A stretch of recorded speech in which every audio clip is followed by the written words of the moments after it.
Hi friends. Ratha Saptami அப்படின்னு சொல்லி ஒரு விஷயத்த உருவாக்கி அதை உங்களை நம்ப வச்சுட்டு இருக்காங்க.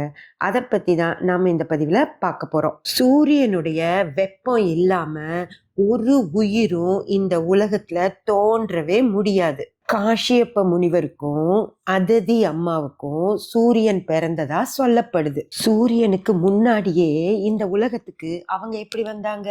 இந்த உலகம் உருவாக காரணமா இருந்ததே சூரியன் தான். புராணம், ஐதீகம் அப்படின்ற பேர்ல நிறைய கதைகளை உருவாக்கி வச்சிருக்காங்க.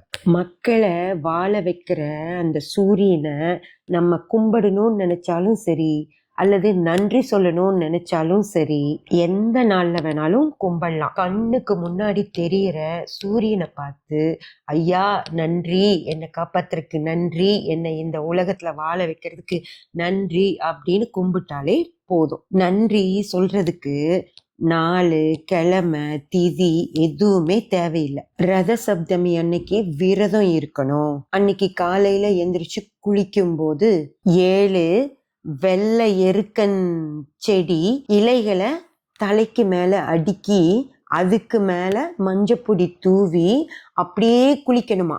அப்படி குளிச்சா உங்க கஷ்டங்கள் தீரும் அப்படின்னு மூட நம்பிக்கைய உருவாக்குறாங்க. இப்படி செஞ்சீங்க அப்படின்னா ஆரோக்கியம் கிடைக்குமா, நீண்ட ஆயுள் கிடைக்குமா, பகைவர்களை வெல்லும் திறன் கிடைக்குமா, மனக்கவலை நீங்குமா, செல்வம் கொளிக்குமா, அத்தனையும் போய் ஃப்ரெண்ட்ஸ், எதையுமே நம்பாதீங்க. சூரியன் உங்களுக்கு வெப்பத்தை மட்டும்தான் கொடுப்பார், வேற எதையும் கொடுக்க மாட்டார். இதெல்லாம் பணம் சம்பாதிக்கிறதுக்காக சொல்ற உருட்டுக்கள், தயவு செஞ்சு நம்பாதீங்க. நன்றி.